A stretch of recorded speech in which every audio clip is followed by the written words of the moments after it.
Assalamualaikum warahmatullahi wabarakatuh. Innal hamdalillah nahmaduhu wa nasta'inuhu wa nastaghfiruh wa na'udzu billahi min shururi anfusina wa sayyiati a'malina. May yahdihillahu fala mudhillalah wa may yudlil fala hadiyalah. Wa ashhadu an la ilaha illallah wahdahu la syarikalah wa ashhadu anna Muhammadan abduhu wa rasuluh. Amma ba'd. Jemaah kajian Masjid Al-Muqarrabin, mari kita melanjutkan pembacaan kitab Al-Adabul Mufrad dari hadis yang ke-707. Masya Allah, ini merupakan, walaupun hadisnya mauquf kepada Ibnu Mas'ud, tapi sangat penting dalam kehidupan kita di setiap zaman dan di setiap tempat.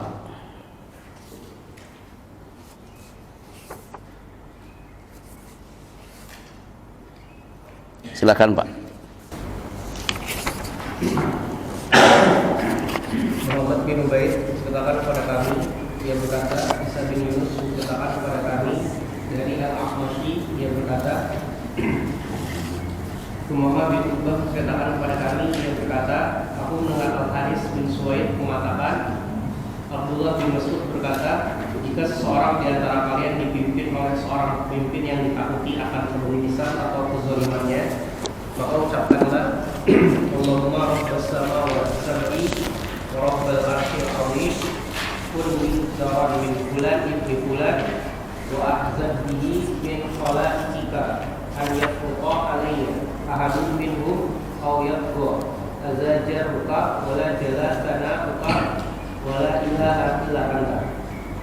Ya Allah, Rabb 7 langit dan Rabb arsy yang agung, jadilah pendampingku terhadap bulan demi bulan dan kelompoknya dari kalangan makhluk-makhlukmu. Jangan sampai salah seorang dari mereka berbuat melampaui batas atau berbuat dolim terhadapku. Suatu kemuliaan berjauhan denganmu, sungguh agung pujian bagimu, dan tidak ada yang berhak diibadahi dengan benar kecuali Engkau. Ya. Kalau antum melihat hadis ini di catatan kaki nomor 48 Pak ya, dikatakan di situ sahih, diriwayatkan Muhammad bin Fudail dalam kitab Ad-Du'a, juga Ibnu Abi Syaibah dalam kitab Al-Musannaf tentunya. Walaupun ada sebagian titik yang oleh Syekh Al-Albani rahimahullah ini ada titik kelemahan, sehingga Syekh Al-Albani meletakkan hadis ini di silsilah hadis dhaifah di nomor 2400. Tapi Syekh Muhammad Luqman As-Salafi rahimahullah mensahihkan hadis ini berdasarkan penelusuran beliau adanya tambahan riwayat, terutama tentunya dari jalur Muhammad bin Fudail dan Ibnu Abi Syaibah. Katakan di sini sahih. Baik, di sini disebutkan bahwa Abdullah bin Mas'ud radhiyallahu anhu, sahabat Rasulullah sallallahu alaihi wasallam, idza kana ala ahadikum imamun, apabila ada seseorang imam yang memimpin kalian. Jadi tolong dirubah kata-kata terjemahannya. Jika terjemahan tadi apa Pak? Jika seseorang di antara kalian dipimpin oleh seorang pemimpin yang ditakuti. Rubah terjemahannya pemimpin imam ya, karena tidak semua orang yang memimpin itu statusnya imam. Karena di sini Abdullah bin Mas'ud mengatakan, idza kana ala ahadikum imamun. Jadi pakai kata-kata imam di sini.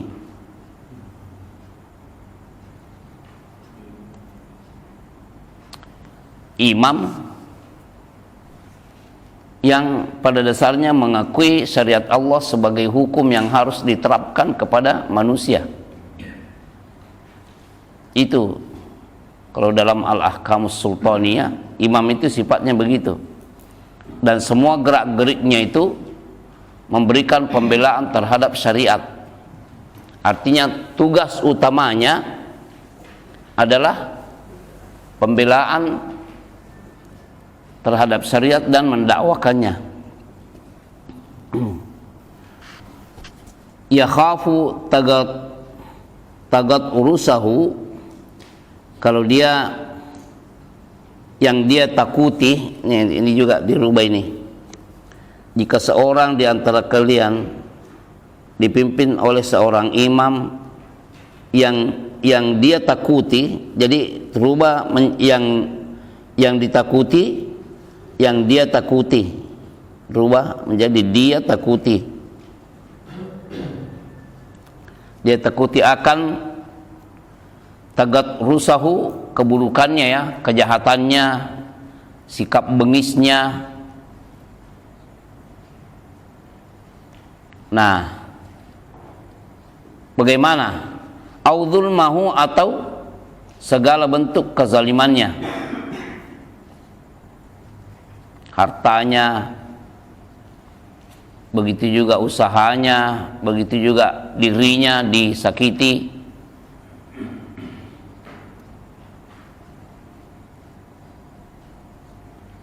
Bahkan terkadang mengarah kepada pembunuhan, seperti yang terjadi pada siapa? Pada sejumlah ulama di zaman Imam Ahmad bin Hanbal. Ada yang meninggal dipukul karena tidak mau mengakui bahwa Al-Quran itu makhluk. Imam Ahmad diantaranya yang berkali-kali juga disiksa.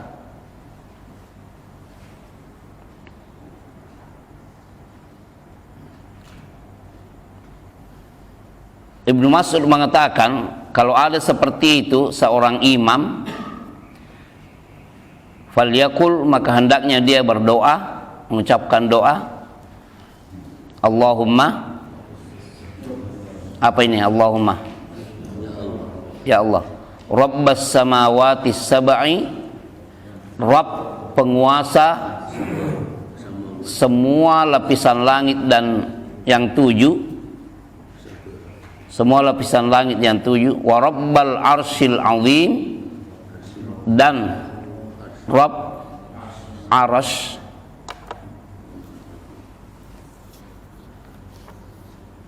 yang agungnya. Ya, kun li, menjadilah, kun menjadilah, li bagiku, jaran pendamping. Jar itu kan tetangga ya, orang yang berdampingan dengan kita. Kun li jaran, menjadilah pendamping untukku, min fulani bini fulanin, terhadap si fulan, putra si fulan, disebut nama imamnya.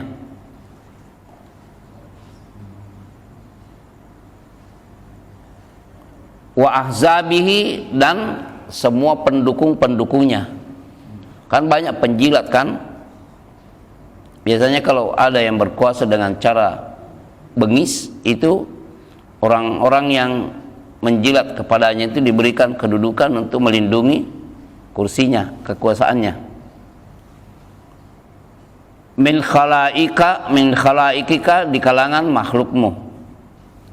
Jadi isi doanya begini, ya Allah, wahai penguasa 7 lapis langit dan juga penguasa arasy yang agung, kun li jaran, menjadilah pendamping untukku terhadap si fulan bin fulan, disebut namanya ya, wa ahzabihi, dan semua pendukungnya, kelompoknya, penjilatnya, min khalaikika, di kalangan makhlukmu. An yafruta alayya, jangan sampai dia berbuat buruk kepada aku, ahadum minhum, salah seorang di antara mereka, si fulan bin fulan atau pendukungnya, au yatgha, dia berbuat tagut kepadaku, azza jaruka, pendampinganmu mulia, wa jalla sana'uka, dan besar pujaan terhadapmu, wala ilaha, dan tidak ada yang hak diibadahi illa anta, kecuali engkau.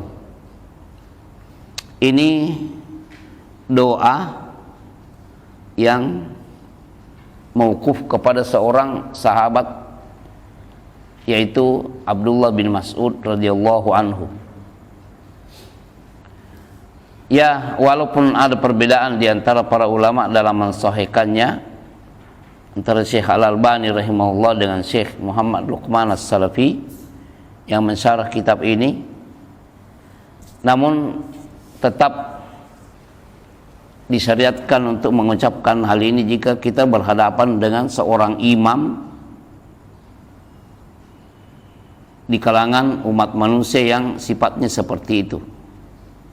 Dan ini menunjukkan juga betapa kewaspadaan para sahabat terhadap hal-hal yang seperti ini, bahwa dalam kondisi apapun, seburuk-buruk manusia, tetap perasaan berharap kita itu kepada Allah.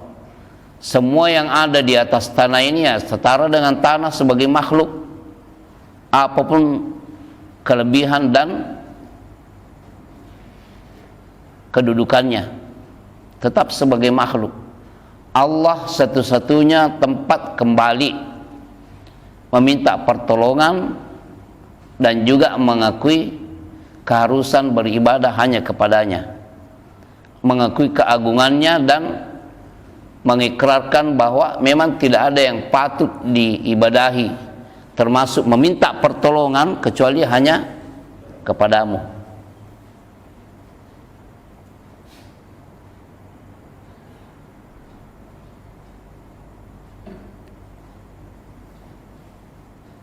Tapi ana melihat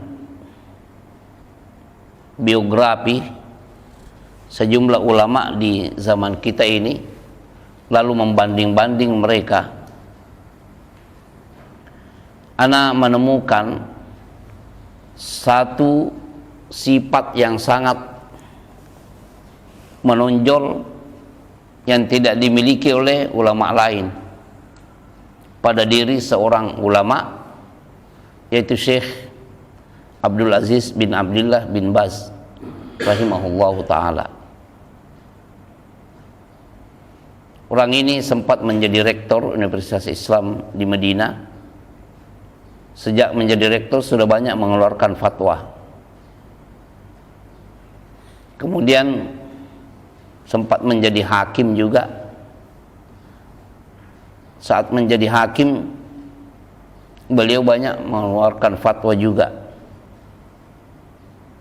Mengeluarkan fatwa, menerbitkan fatwa dan tulisan-tulisan ilmiah, makalah ilmiah di berbagai media. Juga akhirnya sempat memimpin direktorat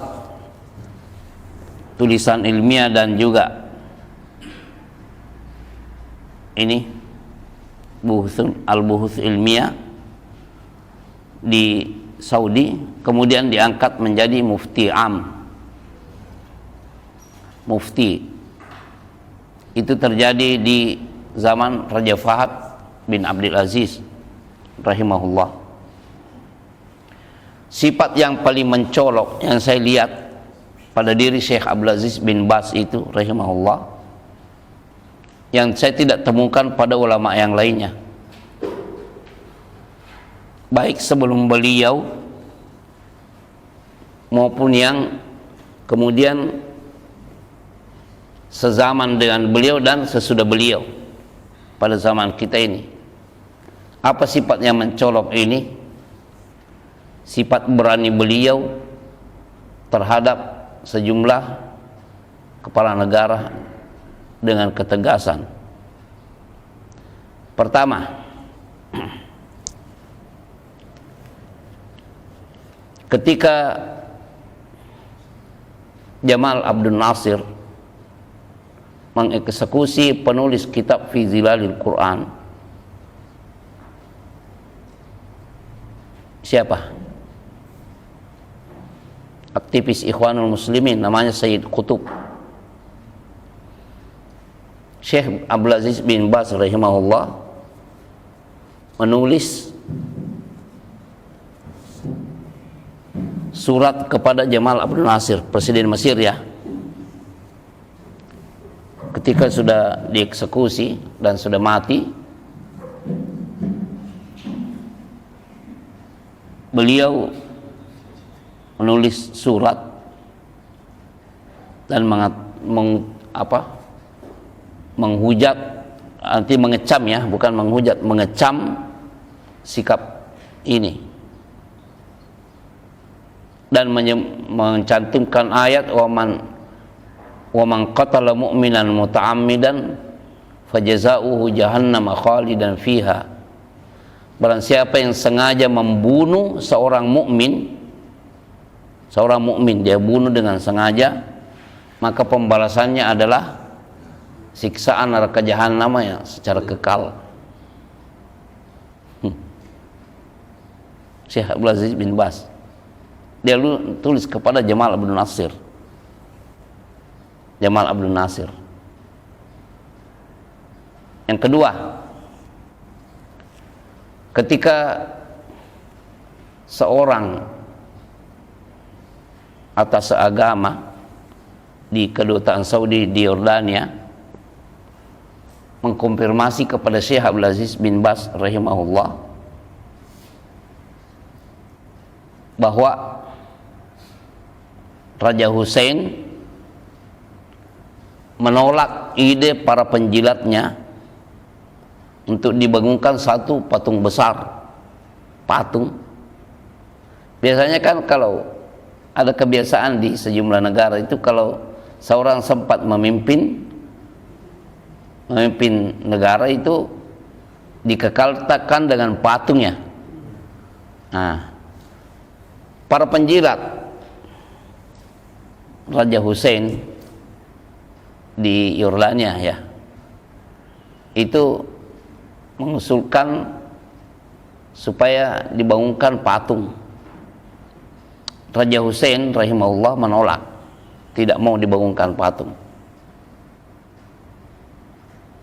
Dan sekarang yang menjadi raja putranya, namanya Raja Abdullah. Itu berita ini sampai kepada Syekh Abdul Aziz bin Baz melalui atas agama yang ada di Yordania. Lalu Syekh Abdul Aziz bin Baz rahimahullah menulis surat khusus kepada Raja Hussein. Antum perlu ketahui, Raja Hussein itu secara nasab adalah keturunan Nabi SAW dari Bani Hashim. Makanya kerajaannya namanya Al-Mamlakatul Urduniyatul Hashimiyah, kerajaan Yordania Hashimiyah. Beliau rahimahullah menulis surat yang simpulannya isinya seperti ini: saya telah mendengar dan mendapatkan berita yang akurat dari atas agama yang ditugaskan di Yordania, bahwa Anda menolak untuk dibangunkan patung, dan ini merupakan sikap terpuji yang Anda lakukan. Namun, ada namunnya ya, itu sendirinya tidak cukup. Anda wajib menerapkan syariat Islam kepada rakyat Anda seperti halnya yang telah diterapkan oleh kakek Anda sebagai manusia yang paling mulia, Nabi Muhammad sallallahu alaihi wasallam. Lihat. Artinya kalau antar kepala negara saja itu tidak ada yang seberani itu ucapannya ya. Tapi Syekh Abdul Aziz bin Baz rahimahullah diberikan kelebihan oleh Allah Subhanahu wa taala untuk berucap seperti itu. Dan banyak kepala negara yang lainnya disikapi seperti itu, termasuk Hafid Asad yang di Suriah itu dinasihati seperti itu juga. Terapkan syariat Islam kepada rakyat Anda. Begitu juga ketika Ziaul Haq ya, Ziaul Haq ininya bukan putranya Pak Sabirin ya, bukan Ziaul Haq putranya Pak Sabirin, tapi pemimpin Perdana Menteri ya kalau di Afghanistan ya, Pakistan yang menyerukan pemberlakuan syariat Islam. Syekh bin Baz langsung memberikan himbauan bahwa itu kewajiban dan itu sikap terpuji bagi Anda. Tapi kan tidak lama dibom ininya pesawatnya ya, meninggal. Nah, ini sikap-sikap yang seperti ini saya tidak temukan di biografi para ulama yang ada pada zaman kita ini di abad ke-20, dan saya mundur sedikit. Bukan ada ke-20 ya. Abad ke-15 dan saya mundur sedikit, abad 14 itu tidak ada. Anda tidak temukan. Saya berusaha membaca biografi para ulama yang cukup tenar di zaman beliau dan juga mundur ke abad sebelumnya. Sikap-sikap yang seperti itu terhadap para penguasa yang memiliki sifat bengis tidak di ini. Anda tidak temukan.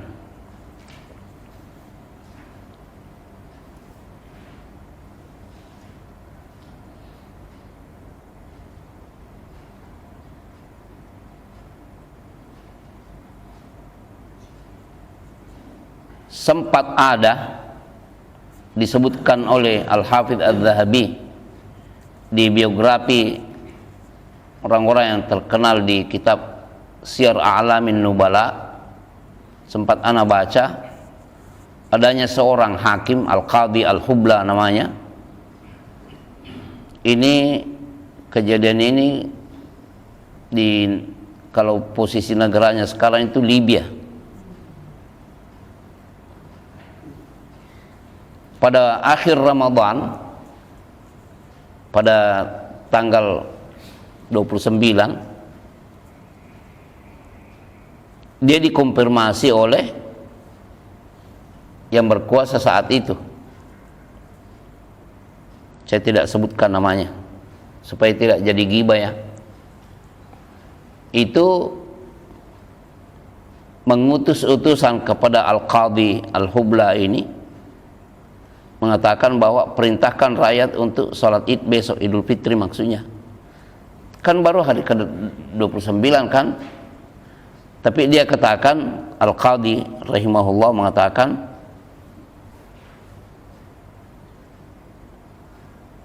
saya tidak akan memfatwakan akan sholat id besok kecuali kalau sudah ada hilal yang dilihat, sudah ada yang melihat hilal. Kan memang perintah Nabi begitu kan, sumu li ru'yatihi wa aftiru li ru'yatihi. Berpuasalah kalian, maksudnya pada awal Ramadan kalau sudah ada yang melihat, dan juga akhiri kalau sudah ada yang, artinya kalau pada malam hari ke-29 itu ternyata ada yang sudah muncul dan ada yang melihatnya, berarti besok tidak ada hari ke-30 kan? Ya. Kan kemungkinan dalam bulan syariat itu bulan hanya kalau bukan 29 berarti 30. Ya. Kalau ada yang melihat pada hari ke-29 itu berarti tidak ada hari ke-30-nya. Itu setiap bulan berlaku begitu. Bagi ibadah, termasuk puasa-puasa apa? Yang dilakukan dengan penanggalan seperti apa? Hari-hari putih ya, Ayyamul Bid. Tanggal berapa ini? 13, 14, 15. Begitu juga puasa Tasu'a dan Asyura 9, 10. Jadi harus dengan ru'yah. Ini Al-Qadhi Al-Hubla mengatakan, saya tidak akan menyuruh rakyat untuk berbuka sebelum ada yang melihat hilal. Kalau malam ke-30 ini ada yang melihat, nah ini kan kita baru 29 ya, kita sholat id besok. Tapi kalau tidak, saya tidak akan menyuruh orang untuk membatalkan puasa. Nah, sore itu orang sudah berusaha, tidak ada yang melihat, sudah diraba, apakah di pelosok lain sudah ada yang melihat untuk dijadikan sebagai pedoman? Tidak ada konfirmasi juga, kan waktu itu belum ada televisi dan ini belum ada internet ya. Kalau sekarang kan apa yang terjadi di belahan barat, belahan timur, detik itu juga bisa diketahui di belahan timur. Dunia sudah menyatu. Al-Qadhi Al-Hubla tetap teguh, enggak, saya tidak mau sholat id besok saya. Nah ini putusan penguasa sudah mengatakan, tapi kita diperintahkan oleh sultan untuk besok sudah id. Dia katakan saya tidak, kalau saya tidak. Akhirnya berkali-kali diutus utusan untuk memberikan ancaman, dia katakan tidak ada yang melihat hilal malam ini, tetap besok hari ke-30 harus puasa. Tidak ada konfirmasi dari sekitar kita dan juga berita hilal dari luar juga tidak ada. Akhirnya apa? Keesokan harinya sultan dan para penjilatnya melakukan sholat id. Orang lain yang diangkat sebagai imam, bukan Al-Qadhi Al-Hubla. Kemudian pada akhirnya setelah mereka sholat id, ditangkap Al-Qadhi Al-Hubla, kemudian disalib di tengah padang pasir. Sempat sebelum meninggal mengeluh, meminta diberikan air minum, tapi dibiarkan tanpa air minum. Akhirnya meninggal di atas ini salib, disalib di tengah.